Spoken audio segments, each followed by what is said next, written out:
Coming to Norwich was really interesting because not only was it the first year of women, I was coming out of a high school where I was a good student, but not a great student.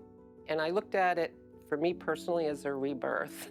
I also felt like I was representing all women. That's how you feel. I actually ran into Norwich at a college fair in Hartford. They were right next to West Point, and I had an interest in West Point.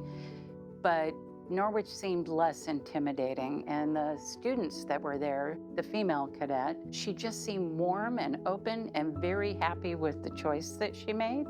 So I decided to come up for a visit, and I spent a weekend up here on campus, and I realized these women are in charge just like the men are, and I want to see if I could do that.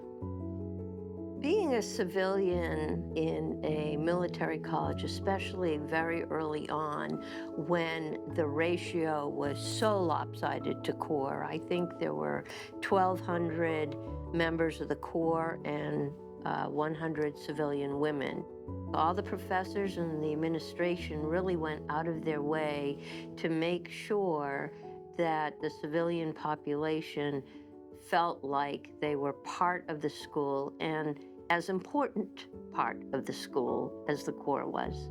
Norwich challenges people academically, physically, and mentally, but it's all for the better. As a young college student, being put in charge of a group of your peers, and some of them didn't want to follow you, so you had to be creative or find other avenues and other advocates to help motivate them. So that's been a lifelong lesson that's come in extremely handy now that I'm a general officer with 1,100 people under me, right?